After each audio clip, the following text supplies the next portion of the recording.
Okay, next one I'm going to show you is one of my favorites at the moment that I keep doing that really, really gets my hamstrings and glutes firing and strengthening them up. Okay, you don't need weights, but you can have a weight as well in this. So I'm going to show you a few different ways to work it on up. And a lot of them are focused on hamstrings today because one of my best friends in Colorado, she is struggling with her hamstrings and glutes. So one of these is for you, Deb. Big hi out there, and hopefully this will help you as well as many others. If you get unsure and wonder how many reps to do, how many isometric holds to do, just let me know. But I'm going to take you through one whole round of what I do that really gets my glutes shaking, and I'll tell you ways in which you can progress it. This is like a single leg deadlift for those who have done it. It's just a little bit of an easier version. So you're going to imagine that you're standing on one leg, okay? So standing on one leg, you have that knee slightly bent. From there, all you're going to do is put your other leg just down. So you've got a little bit of extra support and you're hinging back, okay? So the movement is you pushing your bum back so you feel it in that hamstring, and then you're going to push those hips on forward, extending in here. My left knee is still bent, okay? Probably a bit hard to see in these trousers. My back's nice and flat, okay? Ribs are staying connected, but I'm not arching my back at all, okay? And I'm going to squeeze my hips on through and then taking it on back. Nice and flat, ribs staying connected. So when I'm saying that they're not connected, it's when you go into a flare, okay? Arch back, flared ribs, okay? It's quite easy to do if you've got a supple back like mine, okay? And it's been one of my nightmare issues, okay? Along with many others, but okay, enough about that. Hips staying down, pushing that bum back, and then coming back in. Now with my clients, I've been doing this a lot virtually as well. It's sometimes hard, obviously, for me to see if they're doing it and feel it in exactly the right place. One thing that's good, using a wall, okay? So imagine you're standing on that one leg, it's nice and bent. Just using the other one as a slight stability. And what you're going to do is hinge forward, let your bum, I'm a little bit too far away, hinge forward, let your bum touch the wall, and then pushing on back up, okay? So you're going to hinge and then pushing back up. So you're going to hinge and pushing back up. Common things that people tend to do is they tend to bend their knees more, okay? You can do that, but that's not what I'm aiming for this exercise. So you're pushing on back. So it's like kicking those hips up, okay? And then pushing on forward. A lot of other people also bend their back, okay? So instead of hinging at the hips, think of yourself on a pendulum. As your hips go back, your body comes forward. It's not your body, then your hips, okay? So try and think of yourself, again, use mirrors, coming all the way back and all the way forward. You just rock in because of those hips are doing the movement. Your back is staying nice and still. Okay, so let's give it a go, okay? Core nice and tight. Take a nice deep breath in. Push that diaphragm out and away, so we're really compacting this core in there. Knee soft, okay, back knee soft as well. You're standing on that leg that you imagine is on one leg. So if I was to take that weight leg away, it would be on one leg, okay? So all that weight for me is on my left. From here, I'm gonna hinge back and forth, so taking it back and pushing back up for 20. Okay, so I'm really squeezing those glutes. My toes are spread out as well for that stability of support. Good. 5, so it's not really quick. Think of that form the whole time.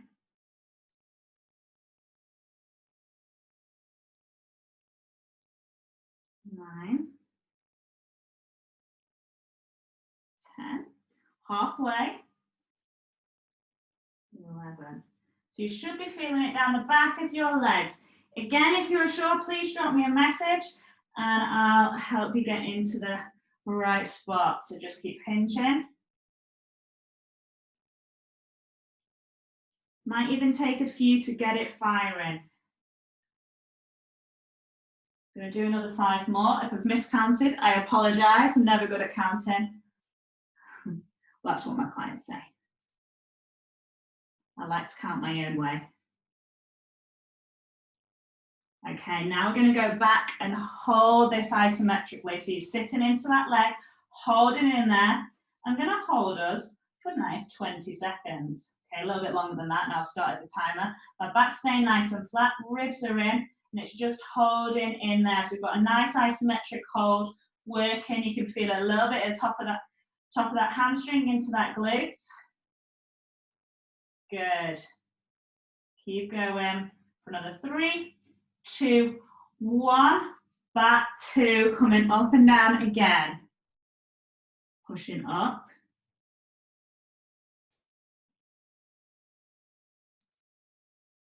4, 5, 6, 7, 8. Remember that weight on that standing foot. 1 more. All the way up. That was half-hearted then, wasn't it? Taking it on back. We're going back into that iso hold. You should start to feel that leg.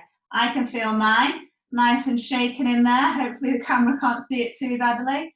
Weights back. Hold in. We actually hold this for 30 seconds. We're up in it. So you could just hold it for 10. You could do 2 rounds of 20, okay? I'm doing 20 now, 30. We could have done 2 rounds of 30. Keep going for another 5, 4, 3, 2, 1. Coming back up and down again, squeezing those glutes, pushing all the way up through those hips.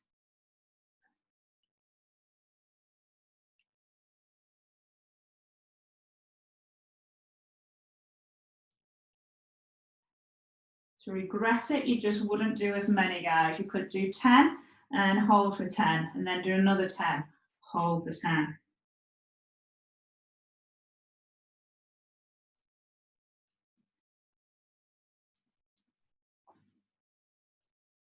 Good.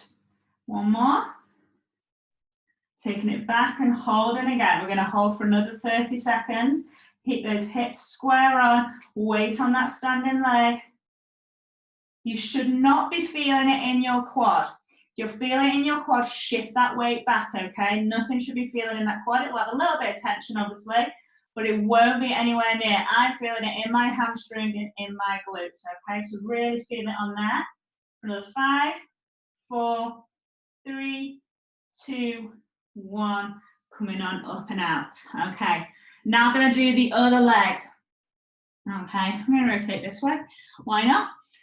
So one leg might be better than the other. Just come back a little bit, so as if I'm standing on that leg. Poise, nice stability of the support in here. Exactly the same again. We're just going to hinge back and forward. I can feel that this leg's been worked a little bit more today. So we're going up and down again for 20 to start off with.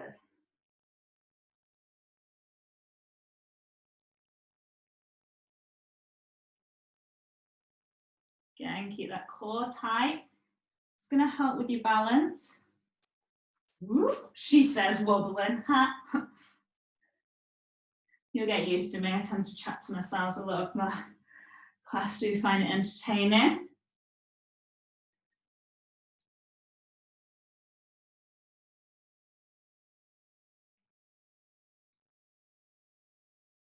I'd say we're halfway, but you'd probably say that we're more now, but we'll keep going to my reps.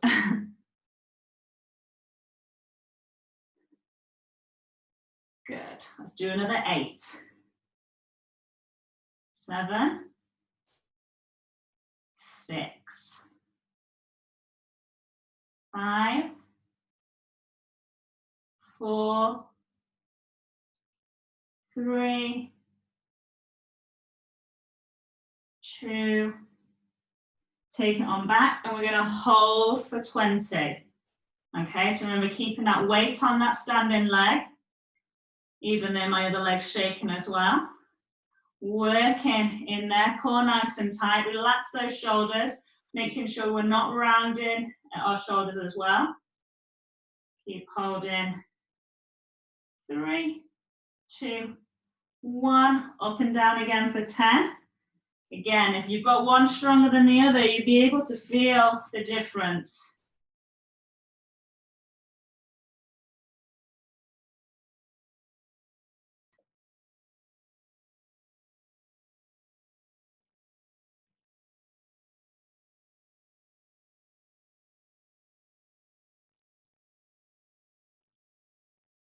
Good, take it on back and hold.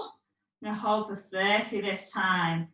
Again, make sure that that quad's not taking a strain. Try and work this posterior chain, core tight, holding that balance. Starting to burn a little bit now for me, okay? So I hope you are too. Keep going, guys.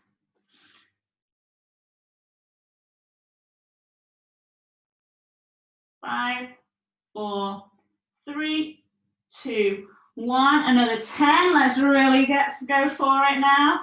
Squeeze.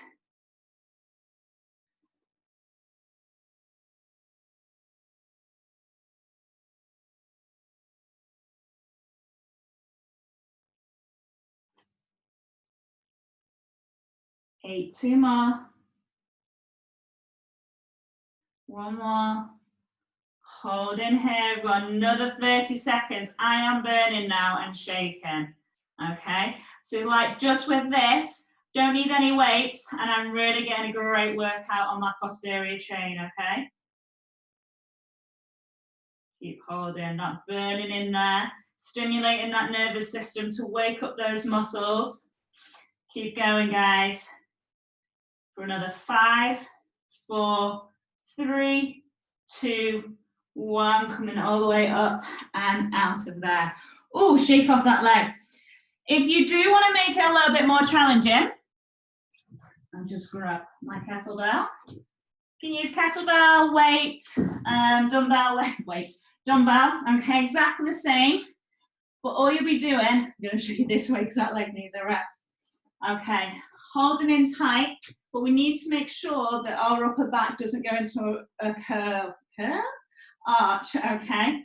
So when arch, rounded, that's the way. We don't want our lower back to arch, upper back to round, okay? So same principle apply. Standing on that leg, I'm hip hinging on back, and then coming on all the way up, okay? So that weight's going on back, and then pushing on up. Already I can feel this working that standing leg. So you might not need to do as many reps, and then when you're holding, this might just be a 10-second hold. So what we don't want is this position, okay? And what we don't want is coming forward, then hips. Nice and smooth. Think that pendulum as you go back, coming up. If you need to go by the wall, go by a wall, coming all the way up and down. Core nice and tight, don't let that back arch as well at the same time. If you're unsure, drop me a message and I'll be happy to help out. Okay, take care. Good luck. Good day.